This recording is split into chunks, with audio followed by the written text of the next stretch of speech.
Aujourd'hui, j'ai le plaisir de recevoir Pauline Barbagiovanni. Elle est coach en épanouissement personnel spécialisée dans l'accompagnement des adultes surdoués, aussi appelés les hauts potentiels, les HPI, les phylocognitifs, les zèbres, les atypiques. Il y a beaucoup de noms.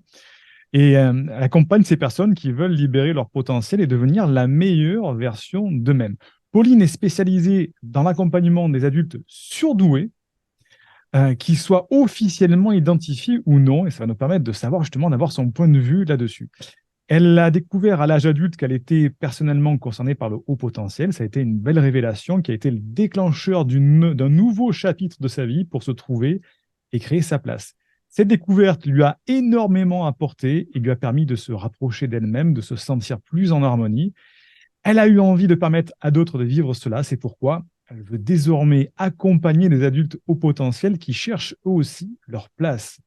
Elle accompagne ceux qui veulent libérer leur potentiel et devenir la meilleure version d'eux-mêmes au travers de Happy Gifted. Pauline propose aux adultes au potentiel des solutions pour comprendre son fonctionnement et celui des autres, libérer son potentiel et faire de sa singularité une force, et aussi assumer sa différence et prendre sa place. Donc déjà, Pauline, un grand merci d'avoir accepté cette interview. Bah, merci de m'avoir invité. Je suis ici avec grand plaisir.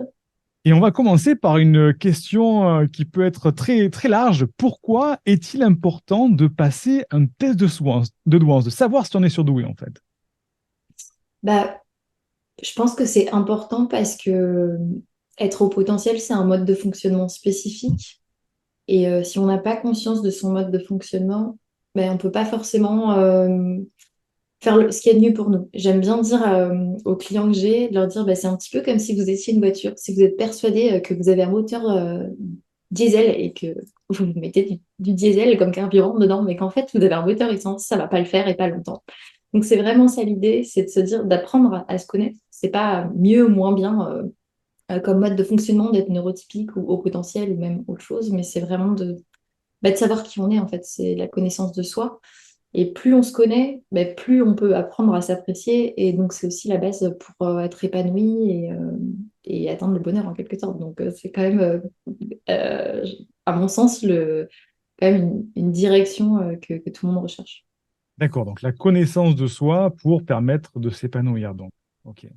Oui, Et je pense que c'est vraiment aller plus loin là-dessus. Mm. d'accord, ok. Et justement, ça me permet de rebondir sur une autre question qui est aussi assez intéressante. C'est pour toi, c'est quoi la définition de l'intelligence? Parce qu'on a différentes définitions. Chacun, on va même dire qu'il y a des clans au niveau de la définition de l'intelligence. Pour toi, c'est quoi l'intelligence? Alors, c'est pas une question facile.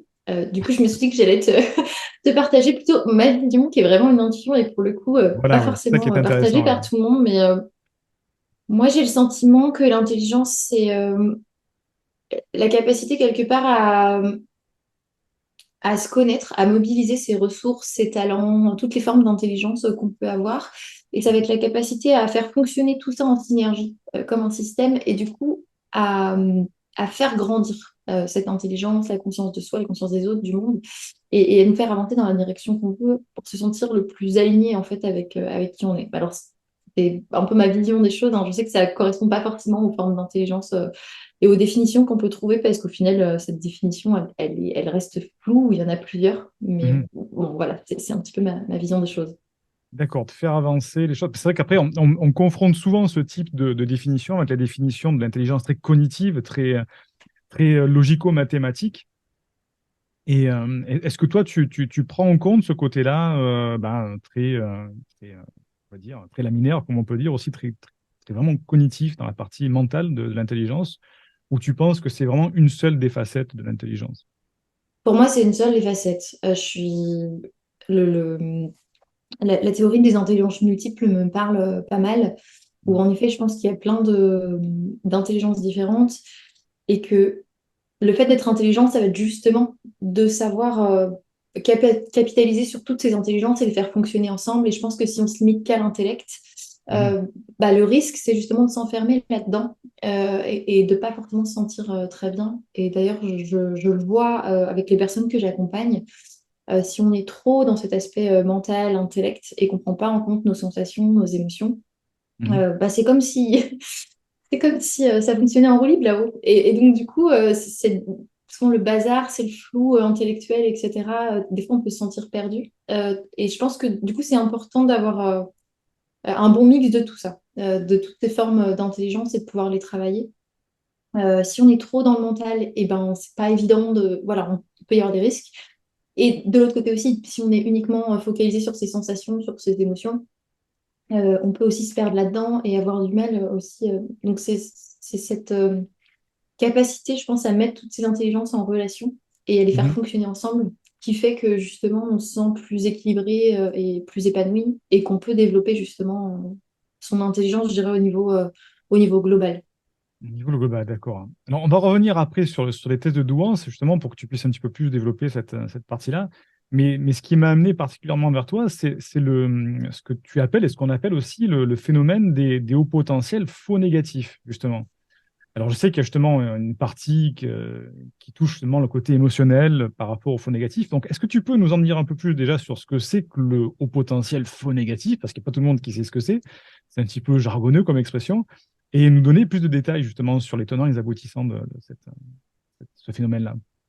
Alors, en fait, je l'ai découvert via mon expérience personnelle. Il se trouve que moi, j'ai découvert mon potentiel via un test de douance et d'autres tests, mais qui n'étaient pas le test de QI. Et quand je me suis reconvertie en tant que coach, je me suis dit que j'avais passé le test de QI pour savoir bah, ce qu'il en était, à quoi ça ressemblait, si je devais le recommander à certains de mes clients. Euh, et quand je savais que j'étais au potentiel, et pourtant, j'ai passé le test de QI. Et le résultat qui m'a été donné par la psychologue avec qui je l'ai passé, c'est que mon QI n'était pas calculable, trop hétérogène, et que probablement je n'étais pas au potentiel. Et sur le coup, ça m'a quand même un peu chamboulée en me disant, bah mince, est-ce que j'aurais pu bah, me tromper, etc. Donc Oui, c'est j'ai une remise en rappelé question là, carrément. Ouais. exactement, je me dis, bah mince, qu'est-ce qui se passe? Et en même temps, pour moi, j'avais cette intuition qui me disait, il y a un truc qui cloche, c'est pas cohérent. Ton mode de fonctionnement correspond tout à fait au potentiel, etc. Euh, donc, je me rappelle avoir rappelé voilà, ma thérapeute de l'époque qui m'avait dit, ah non, mais je n'ai aucun doute, c'est bien au potentiel. Et puis, j'avais passé d'autres tests quand même aussi qui permettaient de dire ça. Et, donc, Est-ce que tu te souviens, est-ce que tu peux dire quel type de test tu avais passé en Oui, amont? alors j'avais passé test de douance, test des matrices de Raven et un bilan aussi autres, donc qui tous allaient dans ce sens-là. Et donc je me demandais bien pourquoi ce test de QI. Donc du coup j'ai creusé, est-ce que j'avais besoin de comprendre. Au début je me suis remis moi en question et puis j'ai essayé de comprendre est-ce que ce serait possible que ce test ait des limites, etc. Et je me suis rendu compte que oui, en fait, le test de QI il a des limites. Et en fait c'est plus dans le discours ambiant sur le sujet du haut potentiel où je me suis rendu compte qu'en fait souvent il y avait un discours qui, à mon sens, est un peu dogmatique. C'est-à-dire qu'on les riche comme il n'y a que ça, c'est le Saint Graal, etc. Euh, et ce test, il est bien, hein, je ne le remets pas en question, il marche pour la plupart des gens. Il n'y a pas de raison de le mettre à la poubelle, il est intéressant. Euh, mais c'est aussi intéressant de prendre du recul et de voir qu'en fait, il a des limites. Et que c'est possible justement d'être au potentiel, d'avoir un mode de fonctionnement au potentiel. Et pourtant, lorsqu'on passe ce test, que ce test ne nous détecte pas ou n'identifie pas ce haut potentiel. Et du coup, je trouvais ça important de le dire et de le partager, parce que du coup, ce qui m'est arrivé, ça peut arriver à d'autres. Et c'est plus la conséquence de se dire, ça me rendait triste de me dire, mais ça se trouve, il y a des gens, ils vont se dire, enfin, moi, j'ai eu la chance de passer d'autres tests avant et de me dire, Mhm. bon, bah, visiblement, ce test ne m'a pas, C'est voilà, n'a juste pas une fonctionné sur confirmation moi. pour toi de passer par là. C'était Exactement. juste, voilà, ouais. Et je me suis dit, s'il y a des gens qui mettent énormément d'enjeux et qui, au fond d'eux, savent qu'ils sont au potentiel, ont cette intuition, mais peut-être vont, du coup, en ayant un résultat comme ça, vont se dire, j'arrête de suivre cette piste, alors qu'en fait, cette piste est intéressante à suivre et qui est peut-être une raison pour avoir bah, que le test de QI ne les ait pas identifiés. Donc, j'ai vraiment creusé ça pour comprendre. Et bah, du coup, je me suis rendu compte qu'en fait, ce test n'avait pas été élaboré à la base pour identifier le potentiel, qu'en fait, ce test n'était pas forcément, justement, quand on sort des écarts types, il y a un moment donné, c'est plus très pertinent, en fait. D'où l'importance d'avoir aussi un professionnel en fait, qui est formé à ça, qui peut voir voilà, si jamais il y a des effets de masquage, ce genre de choses, et qui avait tout plein de choses et de limites qui pouvaient expliquer en fait que, parce que c'est un test de performance, qu'on soit sous ce niveau de performance. Mhm. Et du coup, c'est des choses que j'ai voulu partager, à la fois mon témoignage d'avoir passé ce test. Voilà, moi, il y a plein de choses qu'on fait personnellement que je ne l'ai pas forcément passé, on va dire, et qu'il n'a pas été démonstratif dans mon cas. Mais il y a tout plein de raisons, et notamment à l'âge adulte, parce que quand on a appris à se construire sans savoir qu'on est au potentiel, on a mis en place tout plein de stratégies d'adaptation, et que ça peut nous desservir justement par rapport à ce test-là. Mhm. Et D'accord. du coup, je trouvais ça important d'apporter cette nuance en disant, bah oui, euh, il peut y avoir des gens qui sont identifiés par le test de QI, et tant mieux, ça leur permet de le faire. Et il y a des gens pour qui il va un peu comme une exploration hein, à la recherche de soi, où bah tiens, cette piste est peut-être pas, enfin, cet indice n'est pas concluant, mais peut-être qu'il faut que je continue à chercher et que je trouve d'autres indices justement pour ben, D'accord.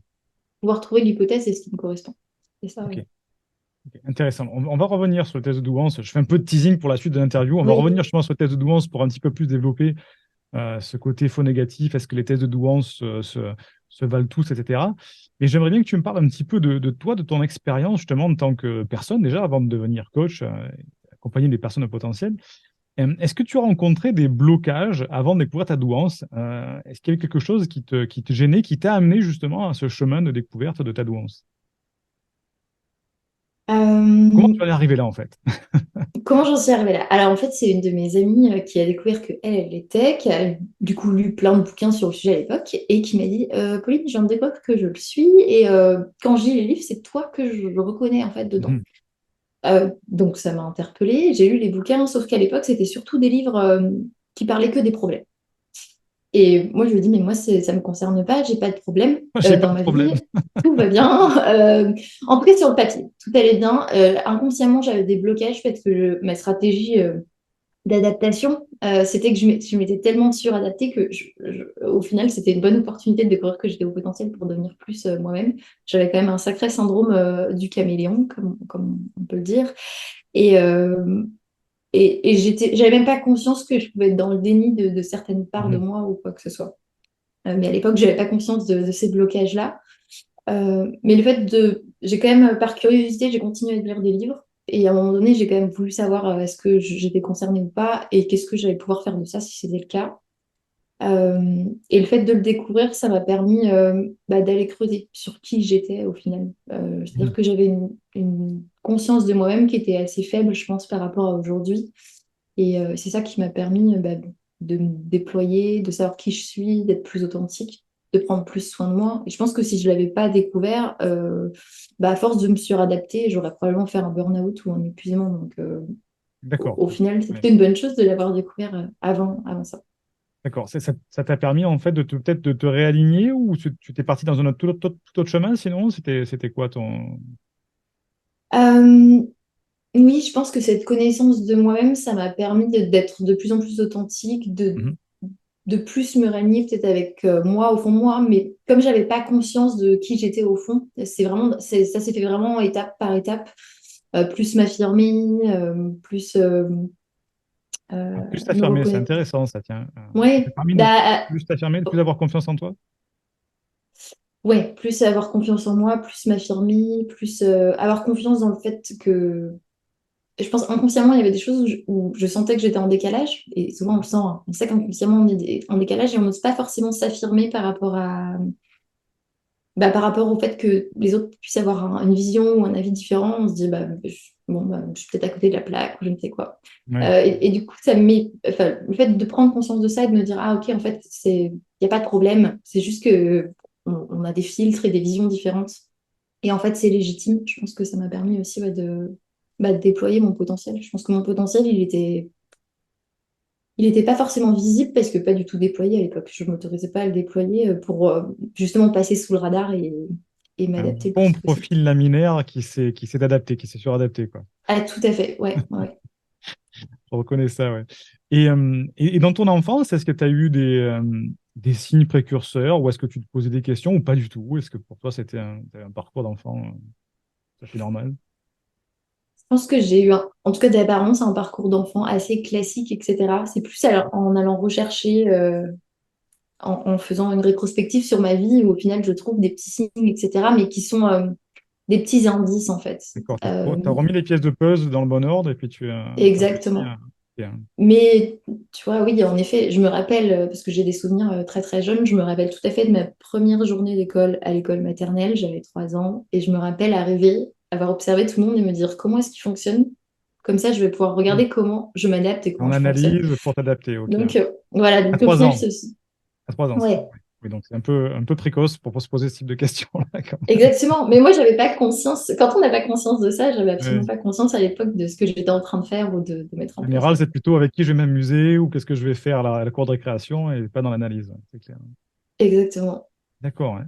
Et justement, en reprenant cette confiance en toi, en intégrant ce fait que tu es une douance quelque part, qu'est-ce que ça t'a permis d'obtenir? Est-ce que tu as pu avoir un résultat concret après cette, on va dire, on va appeler ça une révélation, hein, mais qu'est-ce que tu as pu concrétiser par rapport à ça?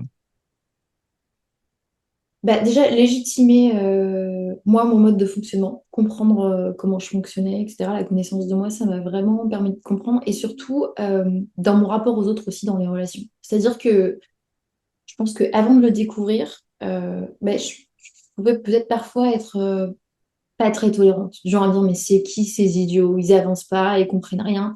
Et donc, pas forcément très sympa. Et de prendre du recul, je me suis dit, mais pas du tout, en fait. Personne n'est idiot, personne n'est lent. C'est juste qu'en fait, on n'est pas équipé pareil. Et moi, Mm. parfois, je vais être beaucoup plus lente que les autres parce qu'en fait, il y a certaines choses où moi, ça va me demander beaucoup plus d'efforts parce que c'est pas lié à mon mode de fonctionnement et inversement. Donc, je pense que j'ai vraiment gagné en tolérance, en compréhension des autres. Tolérance, d'accord, ouais. Ouais, dans mes relations, je pense que ça m'a apporté. Et Parce que d'abord, tu étais moins tolérante, c'est ça? Tu étais moins ben, je pense que par certains côtés, je pouvais moins l'être. Je l'affichais peut-être pas, mais je pense que je pouvais moins l'être tolérante parce ou que... peut-être moqueuse un petit peu, dans le côté moquerie. Ah non, parce que j'ai jamais été Non? dans le côté moquerie D'accord. avec les autres vis-à-vis de l'humour. C'est vrai qu'on peut croire parfois que j'ai pas de sens de l'humour, mais c'est plus que tout ce qui est vraiment... euh, voilà, qui touche les autres, moquerie ou quoi que ce soit, ça me fait pas rire parce que je trouve pas ça cool du tout. Mais c'est plus que comme j'avais pas conscience de l'écart avec les autres, Hmm. euh, je pouvais parfois avoir ce niveau d'exigence que je m'appliquais à moi-même pour les autres, alors que je prenais pas en compte en fait leurs ressources et leur mode de fonctionnement à eux. Et vraiment d'aller plus loin dans la connaissance de moi et dans la connaissance d'eux aussi, comment les autres peuvent fonctionner. Ben, je suis beaucoup plus apaisée par rapport à ça et je suis OK. Et en fait, je sais aussi que du coup, certains talents que moi j'ai, les autres les ont pas, mais inversement. Et donc, Hmm. c'est de se dire qu'en fait, on peut ressortir plus riche de ça parce que justement, cette diversité, elle est enrichissante.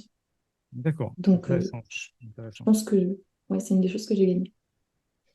Alors, avant qu'on parle des tests de douance, c'est un petit peu le sujet croustillant que j'aime bien aborder, moi. C'est quoi ta douance? Est-ce que tu as découvert? Est-ce que tu as tu as travaillé là-dessus pour savoir quelle était ta douance? Alors, qu'est-ce que tu entends par qu'est-ce qu'est ma divorce? Ben justement, quelle est, parce que quand on part du principe d'avoir un haut potentiel, donc on a un haut potentiel sur quelque chose, on a une douance qui à un moment doit s'exprimer.